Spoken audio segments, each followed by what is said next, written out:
Hello बच्चों, कैसे हो आप सब। आज हम लोग गणित कक्षा 10 के लिए पाठ्य पुस्तक से प्रश्नों को हल करने जा रहे हैं। आज हम लोग द्विघात समीकरण के बारे में देखेंगे, जिसमें हमें भूमिका, द्विघात समीकरण, गुणनखंडों द्वारा द्विघात समीकरण का हल, द्विघात समीकरण का पूर्ण वर्ग बनाकर हल। तो ये चीज़ अब सिलेबस से हट चुका है, ये नए बुक में ये अब नहीं है। और मूलों की प्रकृति और सारांश। तो ये रहा द्विघात समीकरण की भूमिका। इस प्रश्नावली में हम प्रश्नावली 4.1 को हल करेंगे, जिनमें कुछ सवाल इस तरह के हैं कि हमें ये बताना है कि ये द्विघात समीकरण है या नहीं, अर्थात हमें इसे सिंप्लीफाई करके देखना है कि ये द्विघात समीकरण है या नहीं। तो सबसे पहले हमें जानना होगा द्विघात समीकरण क्या है, तो उसकी भूमिका भी हम लोग देखते हैं। और यहाँ पर कुछ वर्ड प्रॉब्लम दिए गए हैं, शाब्दिक प्रश्न दिए हैं, और इसका हमें क्या बनाना है, इसका हमें द्विघात समीकरण को रूप में निरूपित करना था। जो यहाँ पर वर्ड प्रॉब्लम दिए गए हैं, इसे द्विघात समीकरण के रूप में हमें क्या करना है, लिखना है। तो चलिए हम लोग ये भूमिका देखते हैं, कुछ महत्वपूर्ण बिंदु देखते हैं। तो सबसे पहले हम लोग यह जान लेते हैं कि द्विघात समीकरण किसे कहते हैं।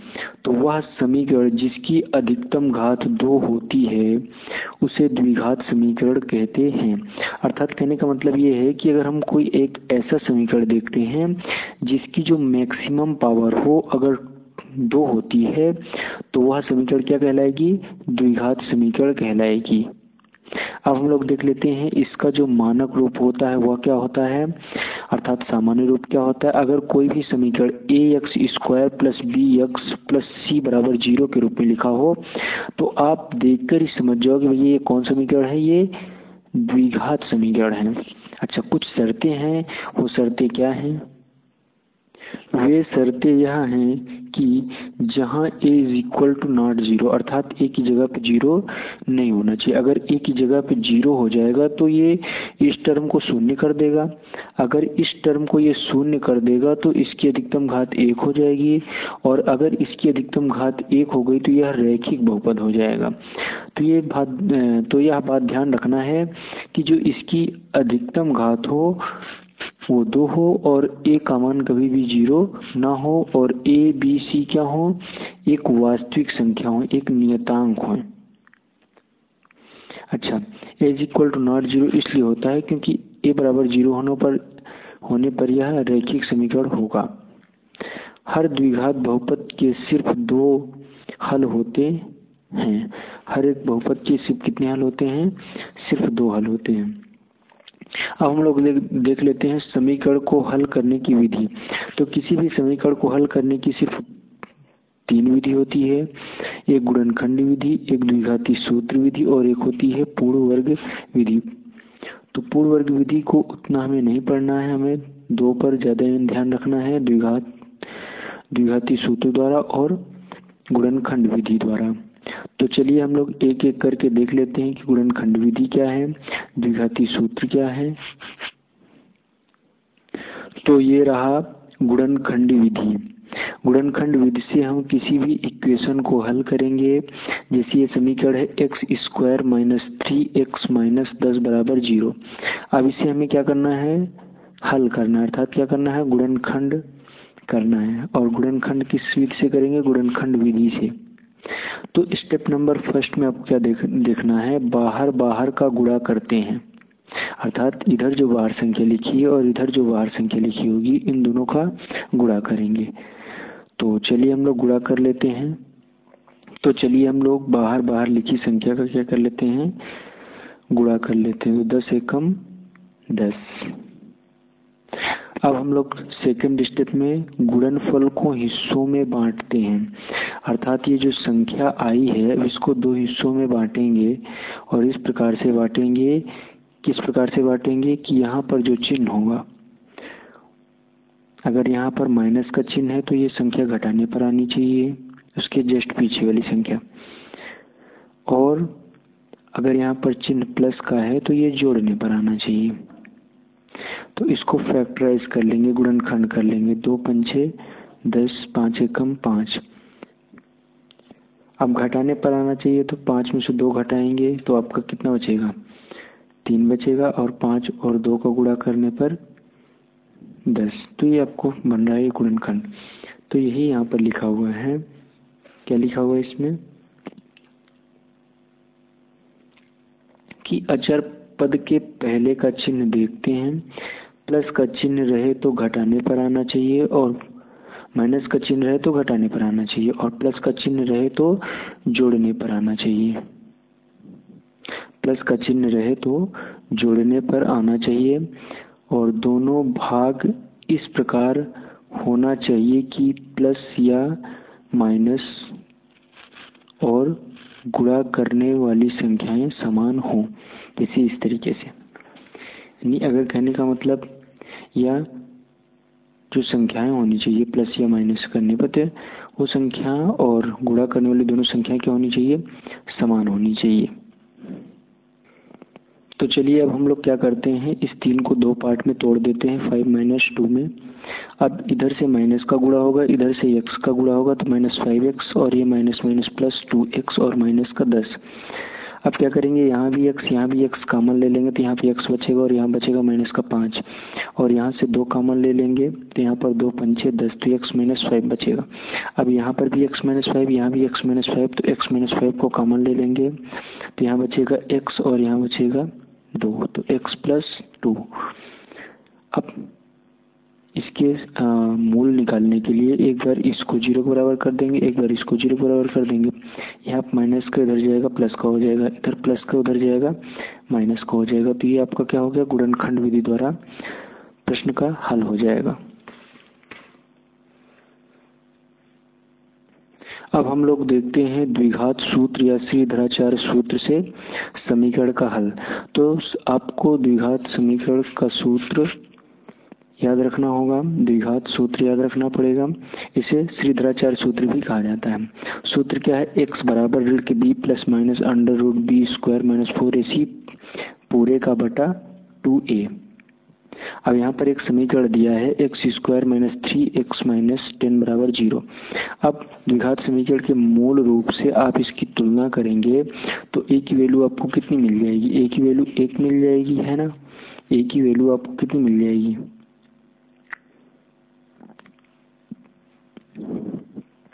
ए की वैल्यू आपको 1 मिल जाएगी, बी की वैल्यू आपको -3 मिल जाएगी, और सी की वैल्यू कितनी मिल जाएगी? -10। ए की वैल्यू यहाँ पर, बी की वैल्यू -3, और सी की वैल्यू आपको कितनी मिल जाएगी? -10। चलिए अब हम लोग फार्मूले पे रख देते हैं। बी की वैल्यू हमने उठा कर रख दिया, ±√b की वैल्यू हमने उठा कर रख दिया, 4a की वैल्यू हमने रख दिया, और सी की वैल्यू हमने रख दिया। अच्छा, कोई भी वैल्यू रखिए तो आप छोटा कोष्टक, छोटा ब्रैकेट यूज करिए, जिससे गलती होने की संभावना कम रहेगी। आप कभी भी वैल्यू अपने से उठा के रखते हैं तो उसके साथ में हमेशा छोटा ब्रैकेट यूज करिए, गलती होने की संभावना 99.9% कम हो जाती है। तो माइनस माइनस का गुणा प्लस, प्लस माइनस 3 का 3 में गुणा तो 3 × 3 = 9, माइनस माइनस का गुणा हो गया प्लस, 4 × 40, 40 9 49 हो गया, 49 सेम टू सेम, तो और ये वाला तो सेम पद सेम टू सेम उतार लिया गया है। 49 किसका वर्गमूल है? 7 का। एक बार प्लस वाली वैल्यू ले लेंगे, और एक बार ये माइनस वाली वैल्यू ले लेंगे। एक बार प्लस वाली वैल्यू ले लेंगे, और एक बार माइनस वाली वैल्यू ले लेंगे। तो 7 × 3 = 10, 10 का आधा 5, और एक बार माइनस वाली वैल्यू लेंगे तो -7 से 4 घटाएंगे तो बचेगा, -7 से 3 घटाएंगे तो -4, और -4 का आधा करेंगे तो कितना आ जाएगा? -2। अतः मूल 5, -2 हैं। अब हम लोग देख लेते हैं विविक्तिकर डिस्क्रिमिनेंट। वह राशि जो मूल के प्रकृति का निर्धारण करती है उसे विविक्तिकर कहते हैं। अर्थात ये क्या करता है? विविक्तिकर जो होता है, किसी भी समीकरण को जो मूल होता है निकालने से पहले ही बता देगा कि इसकी मूल की प्रकृति क्या है। तो वियुक्तिकर का कार्य ये है, अर्थात बिना सवाल हल करे ही आप बता सकते हैं कि जो आपका हल आएगा उसमें प्लस माइनस का चिन्ह लगा रहेगा कि नहीं लगा रहेगा, है ना। तो इसका फार्मूला होता है D बराबर B² - 4AC। अच्छा, मूल बराबर होने पर प्रतिबंध याद रखिएगा। कभी भी सवाल में अगर ये दिया है कि मूल बराबर है, तो जब मूल बराबर होगा तो मूल बराबर होने पर प्रतिबंध क्या होता है कि जो डिस्क्रिमिनेंट होता है वो 0 हो जाता है। और जब डिस्क्रिमिनेंट 0 हो गया तो 0 उठा के जब हमने यहाँ पर रख दिया तो ये पूरा 0 हो गया। अब इसको इधर लाएंगे तो माइनस का B² हो जाएगा, अर्थात इसको हमने क्या कर दिया, 0 के बराबर रख दिया। इसको इधर ले गए तो ये क्या है, इधर माइनस का, इधर क्या का हो गया, प्लस का हो गया, तो B² बराबर 4AC। तो ये दोनों फार्मूले आप याद रखिएगा कि D बराबर B² - 4AC होता है, परंतु मूल अगर बराबर हो गए तो B² बराबर 4AC हो जाएगा। क्यों? क्योंकि उस स्थिति में डिस्क्रिमिनेंट 0 हो जाता है, तो जब ये 0 हो गया तो B² बराबर 4AC हो गया। अब हम लोग देख लेते हैं मूलों की प्रकृति। तो मूलों की जो प्रकृति है ये 3 प्रकार की हो सकती है। या तो हम लोग जब सवाल हल करें अर्थात जब डिस्क्रिमिनेंट का मान निकालें तो उसका मान 0 से बड़ा आ सकता है, या फिर ऐसी कंडीशन हो सकती है कि जो आपने डिस्क्रिमिनेंट निकाला है वो 0 के बराबर हो सकता है, या फिर ऐसी कंडीशन हो सकती है कि जो आपने डिस्क्रिमिनेंट अर्थात वियुक्तिकर निकाला है वो 0 से कम हो जाए अर्थात ऋणात्मक हो जाएगा।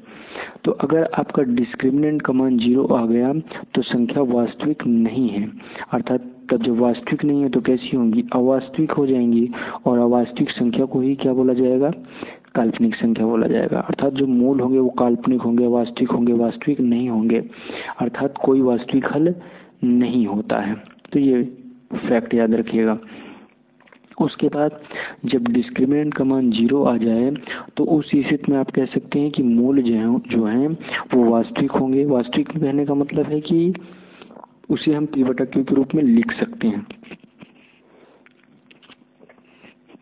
अर्थात परिमेय होंगे। अच्छा, परिमेय भी हो सकते हैं और अपरिमेय भी हो सकते हैं, है ना। तो मूल वास्तविक होंगे, लेकिन वास्तविक में कौन से वास्तविक, परिमेय वाले, सिर्फ परिमेय। अच्छा, मूल दोनों समान होंगे अर्थात बराबर होंगे। और कैसे होंगे, जब मूल समान बराबर होंगे तो इसका मतलब मूल कैसे होंगे, समपाती होंगे। तो ये 1 2 3 4 5 इन 5 पॉइंट को याद रखिएगा। कब, जब मूल बराबर होंगे तब। जब मूल बराबर हो तो आप मोटा मोटा याद रखिए कि वास्तविक होंगे, परिमेय होंगे, समान होंगे, बराबर होंगे और क्या होंगे, समपाती होंगे। जब मूल का मान अर्थात डिस्क्रिमिनेंट आप जो निकालेंगे उसका मान 0 से बड़ा आ जाए तो उस स्थिति में आप इन पॉइंट को याद रखिएगा। अच्छा, 2 कंडीशन हो सकते हैं कि जब आपने हल किया तो ऐसा हो सकता है कि कुछ पूर्ण वर्ग संख्याएं आ जाए, जिसे आपकी आ जाए, मान लीजिए 9 आ जाए, 4 आ जाए, 25 आ जाए, 100 आ जाए। तो ये सारे ऐसे मूल हैं जो क्या है, पूर्ण वर्ग हैं, इनका हम वर्ग निकाल सकते हैं। तो अगर इस तरीके की संख्या आ जाती हैं तो उस स्थिति में जो मूल होते हैं वो वास्तविक होते हैं, असमान होते हैं अर्थात भिन्न होते हैं, संख्या परिमेय होती है।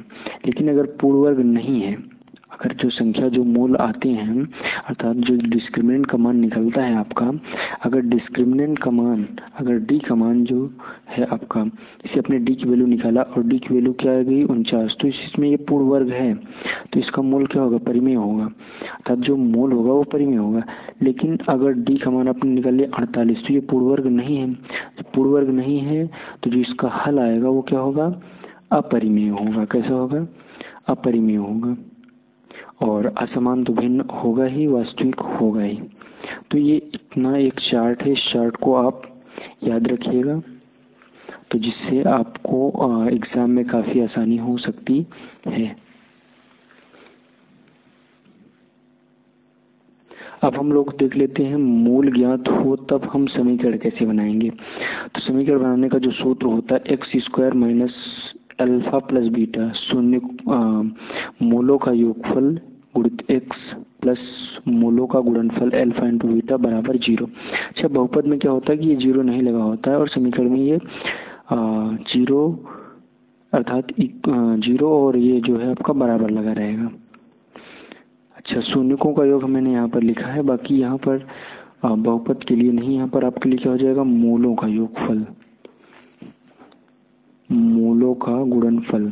तो शून्यकों का योग का फार्मूला अर्थात मूलों का योगफल का फार्मूला ऋण का x का गुणांक बटा x स्क्वायर का गुणांक अल्फा प्लस बीटा और माइनस का b अपान ए, और मूलों का गुणनफल बराबर अचर पद बटा x स्क्वायर का गुणांक अर्थात अल्फा इंटू बीटा बराबर c अपान ए, और इसका मानक रूप जो स्टैंडर्ड रूप होता है ax square plus bx plus c बराबर 0 होता है। चलिए अब हम लोग प्रश्नावली को हल करते हैं। प्रश्नोत्तर संख्या 1। पहला प्रश्न है इसका कि x प्लस 1 का होल स्क्वायर और 2x माइनस 3 है। तो इसमें हम वितरण का नियम लगाएंगे और इसमें a प्लस b का होल स्क्वायर का फार्मूला लगाएंगे। वितरण का नियम क्या है? वितरण का नियम ये है कि अगर एक संख्या बाहर है, उसके अंदर दो या दो से अधिक संख्याएं हैं, तो ये संख्या इसके साथ भी गुणनफल होगा और इसके साथ भी इसका गुणा होगा। अच्छा, दूसरा a प्लस बी का होल स्क्वायर का फार्मूला क्या होता है? A square plus B square plus 2ab। तो इस फार्मूले पे हम लोग इसको हल करेंगे। तो चलिए अब इसमें हम लोग फार्मूला अप्लाई कर देते हैं। अच्छा, फार्मूले अप्लाई करते हैं और आप चाहते हैं कि आपके सवाल में गलती ना हो तो कोई भी फार्मूला अप्लाई करिए, आप छोटा ब्रैकेट यूज करिए। तो A square plus B square plus 2a और ये हो गया b। वितरण का नियम 2x और 2 तिहाई 6 हो जाएगा। x स्क्वायर, एक का स्क्वायर 1 और 2 एकम 2 और x 2x से 2x कैंसिल हो जाएगा। माइनस का 6 है, इधर आएगा प्लस का 6 हो जाएगा और ये 1 है, 6 कितना हो जाएगा 7 और ये है x स्क्वायर। तो चूंकि इसकी अधिकतम घात 2 है अर्थात ये ax square plus bx plus c के रूप में लिखा जा सकता है, इसलिए द्विघात समीकरण है। आपका नेक्स्ट क्वेश्चन है x स्क्वायर माइनस 2x बराबर माइनस का 2 और दूसरे ब्रैकेट में है 3 माइनस x। तो इसमें हम वितरण का नियम लगाएंगे। तो इस संख्या का इसके साथ भी गुणा होगा और इस संख्या का इसके साथ भी गुणा होगा। तो 3 दूनी 6 और माइनस माइनस का गुणा प्लस 2 एकम 2 2x। अब इसको इधर लाएंगे तो माइनस का 2x, इसको इधर लाएंगे तो प्लस का 6। तो x square minus minus plus अर्थात जुड़ेगी संख्या है, माइनस माइनस जुड़ता है, माइनस का चिन्ह लिखते हैं। तो ये 2 और ये 2 कितना हो जाएगा 4x और ये हो गया 6, अर्थात इसकी अधिकतम घात जो है 2 है, अर्थात ये ax square plus bx plus c के रूप में लिखा जा सकता है। इस वजह से ये द्विघात समीकरण है। आपका नेक्स्ट क्वेश्चन है, एक ब्रैकेट में x माइनस 2 और दूसरे ब्रैकेट में है x प्लस 1 और एक ब्रैकेट में x माइनस 1 है, दूसरे ब्रैकेट में x प्लस 3। अब इसमें वितरण का नियम लगाएंगे। इस संख्या का इसके साथ गुणा होगा तो ये हो जाएगा x स्क्वायर, फिर इस संख्या का इसके साथ गुणा करेंगे तो माइनस का 2x, फिर इस संख्या का इसके साथ गुणा करेंगे तो x, फिर इस संख्या का इसके साथ भी गुणा होगा तो माइनस का 2 आ जाएगा, 2 एकम 2। फिर इसी प्रकार से इसका भी करेंगे, इस संख्या का इसके साथ, इसके साथ, फिर इसके साथ, फिर इसके साथ। तो x square minus x plus 3x minus 3। X square से एक्स स्क्वायर का टर्म क्या हो जाएगा कैंसिल हो जाएगा। अब चूंकि इसकी अधिकतम घात 2 नहीं है तो इस वजह से ये जो है द्विघात समीकरण नहीं है, क्योंकि इसकी जो मैक्सिमम पावर है वो क्या हो चुकी है कैंसिल हो चुकी है। और जब मैक्सिमम पावर 2 कैंसिल हो गई तो इसकी अधिकतम घात 1 आ रही है, जब इसकी अधिकतम घात 1 आ रही है तो इस वजह से ये रैखिक समीकरण है अर्थात द्विघात समीकरण नहीं है। x माइनस 3 दूसरे ब्रैकेट में 2x प्लस 1 और इधर है x और एक ब्रैकेट में x प्लस 5। अब इसमें वितरण का नियम लगाएंगे तो इस संख्या का इसके साथ गुणा होगा और इस संख्या का इसके साथ गुणा होगा, इस संख्या का इसके साथ और इस संख्या का इसके साथ गुणा होगा, इस संख्या का इसके साथ, इस संख्या का इसके साथ गुणा होगा। तो 2 एकम 2 और x स्क्वायर और x एकम x, 3 दूनी 6 और 3 एकम 3 और इधर x स्क्वायर 5x। तो ये x स्क्वायर हो गया, इसको इधर लाए माइनस का हो गया और 6x से 1x घटा दी 5x को इधर लाए माइनस का 5x और ये माइनस का 3 है ही। तो 2x स्क्वायर से x स्क्वायर कैंसिल कर दिया अर्थात घटा दिया तो बचा आपका x स्क्वायर 5 5 10x और ये माइनस का 3। क्योंकि इसकी अधिकतम का 2 है इस वजह से ये ax square plus bx plus c के रूप में लिखा जा सकता है, इस वजह से ये द्विघात समीकरण है। आपका नेक्स्ट क्वेश्चन है, एक ब्रैकेट में 2x - 1 और दूसरे ब्रैकेट में है x - 3 और एक ब्रैकेट में x + 5 और एक ब्रैकेट में x - 1। अब इसमें वितरण का नियम लगाएंगे तो इस संख्या का इसके साथ गुणा होगा, फिर इसके साथ होगा, फिर इस संख्या का इसके साथ गुणा होगा, फिर इसके साथ गुणा होगा, इस संख्या का इसके साथ गुणा होगा, फिर इसके साथ गुणा होगा, इस संख्या का इसके साथ गुणा होगा, फिर इसके साथ गुणा होगा। तो इसमें वितरण का नियम लगेगा और ये हो जाएगा कुछ इस तरीके से गुणनफल आ जाएगा। फिर आप इसको सिंप्लीफाई करोगे तो ये जो है x² - 11x + 8 = 0 के रूप में लिखा गया है। अब चूंकि इसकी अधिकतम घात 2 है, इस वजह से ये ax² + bx + c के रूप में लिखा जा सकता है। इस वजह से द्विघात समीकरण है। सेम उसी प्रकार से इस सवाल को भी हल करना है, बस इसमें a - b का होल स्क्वायर का फार्मूला लगा है। तो a - b का होल स्क्वायर का फार्मूला आप याद रख सकते हैं। a - b का होल स्क्वायर बराबर होता है a² + b² - 2ab। कुछ बच्चे यहाँ पर माइनस कर देते हैं तो याद रखिएगा यहाँ पर माइनस नहीं रहेगा, यहाँ पर प्लस ही रहेगा। तो इस क्वेश्चन में आपको फार्मूला अप्लाई कर देना है, a² + b² - 2ab। तो x² का टर्म कैंसिल हो जाएगा, तो इस वजह से ये इसकी अधिकतम घात 2 कैंसिल हो गई। इस वजह से ये ax² + bx + c के रूप में नहीं लिखा जा सकता, इस वजह से द्विघात समीकरण नहीं है। ये रहा आपका नेक्स्ट क्वेश्चन। नेक्स्ट क्वेश्चन क्या है, x + 2 का होल क्यूब और दूसरे ब्रैकेट में है इधर बराबर के 2x और ब्रैकेट में x² - 1। तो इसमें हम क्या करते हैं, a + b का होल स्क्वायर a + b का होल क्यूब का फार्मूला लगा देते हैं। तो a + b का होल क्यूब का फार्मूला होता है a³ + b³ + 3ab और कोष्टक में a + b। तो इस फार्मूले को अप्लाई करके हम सवाल को हल करेंगे। तो फार्मूला आप अप्लाई कर दीजिए, a³ + b³ 3ab और कोष्टक में a + b और इसमें डिस्ट्रीब्यूटिव लगा करके इसके साथ फिर इसके साथ गुणा कर देता है। तो वितरण का नियम लगा के दोनों के साथ क्या कर देते हैं, गुणा। फिर इसको आप सिंप्लीफाई करोगे तो इसकी अधिकतम घात कितनी आएगी, 3। चूंकि अधिकतम घात 3 है, इस वजह से ये जो है द्विघात समीकरण नहीं है। सिमिलरली इस क्वेश्चन को भी आपको हल करना है, फार्मूला अप्लाई करना है। फार्मूला अप्लाई करने के बाद आप क्या करेंगे, सवाल को और सिंप्लीफाई करेंगे और सभी चर को एक तरफ करेंगे और एट लास्ट में आप ये देखेंगे कि 2x² - 13x + 9 के रूप का है, अर्थात इसकी अधिकतम घात 2 है। इस वजह से ये ax² + bx + c के रूप में लिखा जा सकता है, इस वजह से द्विघात समीकरण है।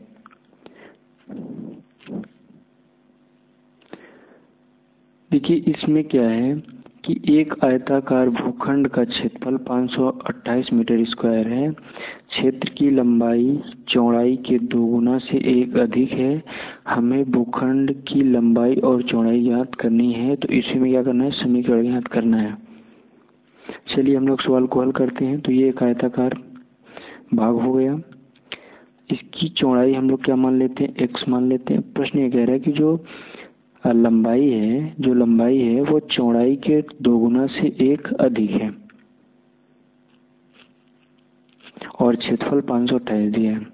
और आपको याद होना चाहिए कि जो आयत का क्षेत्रफल होता है वो सूत्र है, आयत का क्षेत्रफल क्या होता है, लंबाई गुणित चौड़ाई होता है। तो लंबाई की जगह पर हमने लंबाई रख दिया, चौड़ाई की जगह चौड़ाई रख दिया और क्षेत्रफल की जगह क्षेत्रफल रख दिया।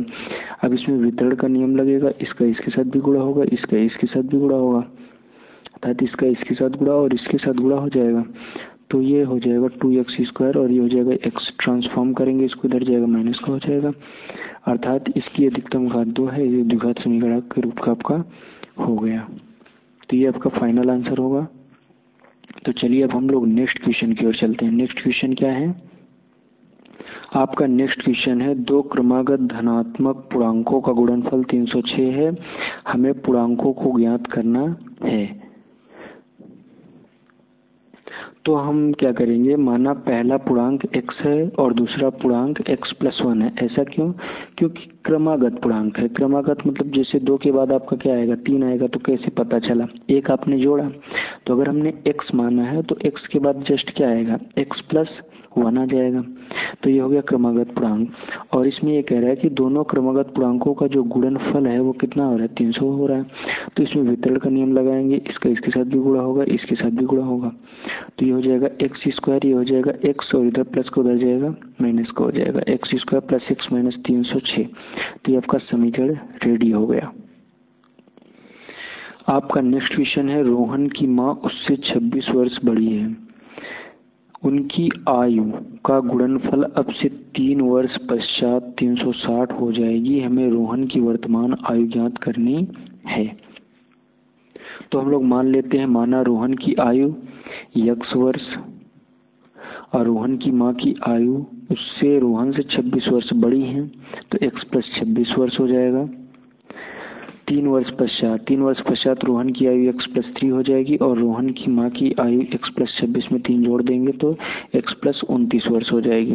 प्रश्नानुसार ये कह रहे हैं कि 3 वर्ष पश्चात जो है इनकी आयु का गुणनफल 360 हो जाएगा। वितरण का नियम लगाएंगे, सबके साथ मल्टीप्लाई होगा, इसका मल्टीप्लाई इसके साथ, फिर इसके साथ, फिर इसका मल्टीप्लाई इसके साथ, इसके साथ, तो गुणा करने पर जो आपको समीकरण रेडी होगा x स्क्वायर 32x माइनस 273 बराबर 0। आपका नेक्स्ट क्वेश्चन है, एक रेलगाड़ी 480 किलोमीटर की दूरी समान चाल से तय करती है, यदि इसकी चाल 8 किलोमीटर प्रति घंटा कम होती है तो वह उसी दूरी को तय करने में 3 घंटे अधिक लेती है समय। हमें रेलगाड़ी की चाल ज्ञात करनी। तो रेलगाड़ी की चाल हम कितना मान लेते हैं, x, तो स्पीड कितनी हो गई, x मान लीजिए, अर्थात चाल हम कितना मान लेते हैं, x मान लेते हैं, और इसमें दूरी दी गई है 480। तो जाने में जो समय लगेगा, समय कितना लगेगा, समय बराबर दूरी बटा चाल, 480 बटा x लगेगा, है ना। अब प्रश्नानुसार बनाने के लिए क्या करेंगे, इन दोनों को आपस में हम लोग बराबर कर लेंगे, क्योंकि स्वयं तो स्वयं के बराबर होगा ही, तो 480 बटा x 480 के हम बराबर कर लेंगे। अब उसमें ये कह रहा है कि अगर जो है चाल हम 8 किलोमीटर प्रति घंटा कम कर दिए, चाल थी 4, हमने इतना कम कर दिया, तो पहले से ये 3 घंटा अधिक समय लेगा। तो चलिए हम लोग हल करते हैं इसको। तो हम लोग क्या करते हैं, माना रेलगाड़ी की चाल x किलोमीटर प्रति घंटा है, और तो अगर कुल दूरी यहाँ पर जो दिया गया है, कुल दूरी कितनी दी गई है, दूरी दी गई है 480 किलोमीटर, नहीं यहाँ से यहाँ तक अगर वो जा रही है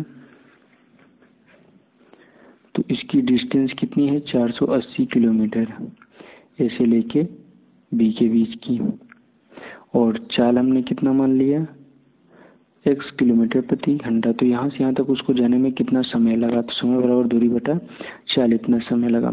अब जाहिर सी बात है कि स्वयं का स्वयं के बराबर होता है, तो 480 बटा x 480 बटा x के बराबर होगा। अब शर्त ये कह रही है, हम ये क्यों कर रहे हैं, क्योंकि हमें समीकरण बनाना है। अगर चाल 8 किलोमीटर प्रति घंटा कम कर दिया जाता है तो जो पूरा समय है पहले से 3 घंटा अधिक समय लगता है।